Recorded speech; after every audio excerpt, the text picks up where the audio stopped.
শুভ সন্ধ্যা বন্ধুরা, আশা করি সবাই ভালো আছেন এবং ট্রাভেল শুটার চ্যানেলে আপনাদের সবাইকে স্বাগত। বছরের প্রায় 27 দিন অতিক্রান্ত, এখনও অবধি ইসরোর তরফ থেকে লঞ্চ হয়নি কোনো রকেট। একটা স্পেডেক্স মিশন 16 তারিখে সাকসেস হয়েছে, কিন্তু তার রকেটটি উড়েছিল গত বছর ডিসেম্বরের 30 তারিখে 2024, মানে বছর শুরুর একেবারে দুদিন আগেই।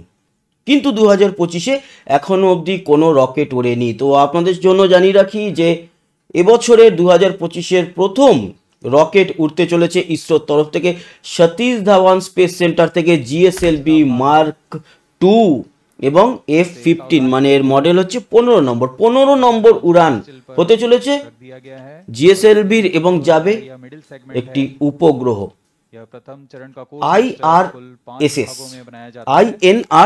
আমি আরেকটু ডিটেলে আপনাদেরকে জানাই, IRNSS এবং NVS-02 এটি হচ্ছে নেভিগেশন স্যাটেলাইট এবং 01কে রিপ্লেস করবে এই যে স্যাটেলাইটটি, যেটি পাঠানো হচ্ছে 29 জানুয়ারি ভারতীয় সময় সকাল 6:23 সতীশ ধাওয়ান স্পেস সেন্টার থেকে। ঠিক 4টে এরকম স্ট্র্যাপ অন বুস্টার লাগানো জিএসএলভি মার্ক 2 এর উপরের পার্ট হচ্ছে ক্রায়োজেনিক ইঞ্জিন এবং লিকুইড প্রোপালশন। এই রকেটটি 6:23 উড়বে সকালবেলাতে এবং এই যে নেভিগেশন স্যাটেলাইট সেটাকে প্লেস করা হবে পৃথিবীর জিওসিনক্রোনাস অরবিটে এবং পৃথিবী থেকে 36,000 কিলোমিটার দূরে একে প্লেস করা হবে। তবে এই রকেট ছাড়বে হচ্ছে গিয়ে জিওস্টেশনারি আর্থ অরবিটে ছাড়ার পর সেখান থেকে জিওসিনক্রোনাসে পাঠানো হবে। সেটা স্যাটেলাইটের নিজস্ব থ্রাস্টার জ্বালিয়ে তাকে ঠেলে দেওয়া হবে এবং তারপর সেই কক্ষপথে তাকে পুট করে দেওয়া হবে। 36,000 কিলোমিটার দূরের কক্ষপথে থাকলে কি হয়, আমাদের পৃথিবীর সঙ্গে একেবারে তাল মিলিয়ে ঘোরে। যেরকম আমাদের যে কমিউনিকেশন স্যাটেলাইট আছে, যেগুলো আমরা টেলিভিশনের জন্য ব্যবহার করি, আপনাদের বাড়িতে নিশ্চয়ই ছোট ডিশ অ্যান্টেনা অনেকের বাড়িতেই লাগানো থাকে। এছাড়া কেবল অপারেটরদের ছাদে দেখবেন বড় বড় অ্যান্টেনা লাগানো আছে। আপনার বাড়িতে ডিশ টিভি থাকতে পারে, টাটা স্কাই থাকতে পারে, সেগুলো স্যাটেলাইট থেকে সরাসরি আপনার বাড়িতে আসছে। তাই আপনার বাড়িতে সেই অ্যান্টেনা যখন লাগিয়েছেন, সেই অ্যান্টেনা একবার ফিক্স করার পরে আর কিন্তু তাকে নাড়াতে হয় না। কেন? তার কারণ আপনার ওই অ্যান্টেনার যে মাথায় একটা মেশিন থাকে যার নাম হচ্ছে এলএনবি, সেই এলএনবিকে যখন একবার স্যাটেলাইটের সঙ্গে লিঙ্ক করে দেওয়া হয়, তারপর আর কেন নাড়াতে হয় না বা তাকে আর অ্যাডজাস্ট করতে হয় না। তার কারণ পৃথিবী যেরকমভাবে ঘুরছে সেই জিওসিনক্রোনাস হিসাবে, মানে পৃথিবীর সে তালে তাল মিলিয়ে 36,000 কিলোমিটার দূরে উপগ্রহটি ওই একই রেশিওতে ঘুরছে। তার জন্য কি হয়, একবার যদি তার সঙ্গে লিঙ্ক হয়ে যায় আর কখনোই তার সঙ্গে আমাদের যোগাযোগ বিচ্ছিন্ন হয় না। হ্যাঁ, যোগাযোগ বিচ্ছিন্ন হতে পারে, আপনার ডিশ অ্যান্টেনাটির উপরে কিছু একটা গাছ ভেঙে পড়লো বা আপনি সেটাকে উপরে নিলেন বা কেউ এসে সেটাকে নাড়িয়ে চাড়িয়ে জোর করে করলো, সেটা আলাদা ব্যাপার, কিন্তু সাধারণত হয় না। সেই জন্যই সেখানে পাঠানো হচ্ছে এই উপগ্রহ এবং IRN, আবার আমি নামটা IRNSS এবং NVS-02। এই উপগ্রহটির আগামী দিনে কাজ কি, এরকমভাবে ছাড়ার পর তাকে পাঠিয়ে দেওয়া হবে জিওসিনক্রোনাসে। এই উপগ্রহটি কাজ করবে নেভিগেশন, যেরকম আমরা গুগল ম্যাপ দেখি, আমাদের সেরকম নাভিক বলে একটি নিজস্ব আছে।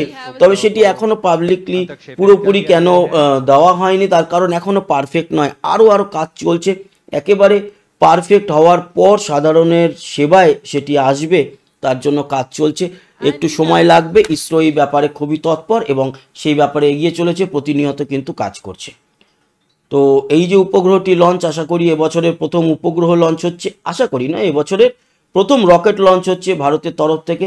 আমরা পরপর অনেক কিছু সাকসেস করেছি, নেভিগেশনেও কিন্তু একটা যুগান্তকারী উপগ্রহ এবার ইসরো ছাড়তে চলেছে এবং সেই উপগ্রহ যথাসময় তার কক্ষপথে জিওসিনক্রোনাস আর্থ অরবিটে গিয়ে পৌঁছাবে এবং সেখান থেকে আমাদের মোবাইল এবং বিভিন্ন ডেটা আমরা আগামী দিনে পাবো, যার মাধ্যমে আমাদের লোকেশন চীনে কোথাও যেতে সুবিধা হবে।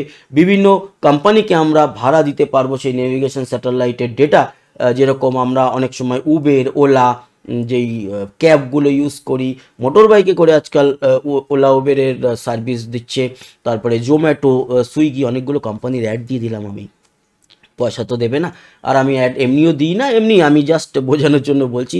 যেমন আপনি জোম্যাটো বা সুইগি বা আরও যা যা সাইট আছে খাবার অর্ডার করেন, আপনি দেখতে পান যে আপনার যে সার্ভিস যে আসছে, অ্যাসিস্ট করছে যে সার্ভিস, সে কোথা থেকে আসছে, কোন রাস্তা দিয়ে আসছে, কতক্ষণে আপনার বাড়ির সামনে এসে পৌঁছালো। এই সমস্ত সার্ভিস কিন্তু আগামী দিনে এই যে স্যাটেলাইটগুলো থেকে আরও উন্নত মানের পাওয়া যাবে, আরও অ্যাকুরেট পাওয়া যাবে। তো এইভাবেই ভারত আরও স্পেসে অনেক অনেক এগিয়ে যাক। আগামী দিনে আরও বড় বড় আমাদের লঞ্চ আছে। গগনযান মিশন নিয়ে কাজ শুরু হতে চলেছে, বা গগনযান মিশনের হয়তো এবছর গগনযান 1-এর যেটা মহাকাশচারী ছাড়া সেটা লঞ্চ হয়ে যেতে পারে। আর সারা পৃথিবীতে তো প্রতিনিয়ত লঞ্চ আমরা দেখতেই পাচ্ছি, খবরাখবর রাখছি, আপনাদের পৌঁছে দিচ্ছি। চাঁদের দিকে ছুটে যাচ্ছে এই মুহূর্তে, যদিও এখনও ছুটে যাচ্ছে বলা ভুল। একটি তো ব্লু ঘোস্ট এবং আরেকটি হচ্ছে হাকুটো আর M2 মিশন। এই দুটো যেরকম চলছে, এই দুটো চলাকালীনই আরও কিন্তু ফেব্রুয়ারিতে চন্দ্র অভিযান রয়েছে। সে সমস্ত তথ্য এবং আপনাদের সঙ্গে সেই বিষয়ে লাইভ আলোচনা তুলে নিয়ে আসবো। সবাইকে ধন্যবাদ আমাদের সঙ্গে জুড়ে থাকার জন্য। সবাই ভালো থাকবেন, সুস্থ থাকবেন, আবার দেখা হবে, টাটা।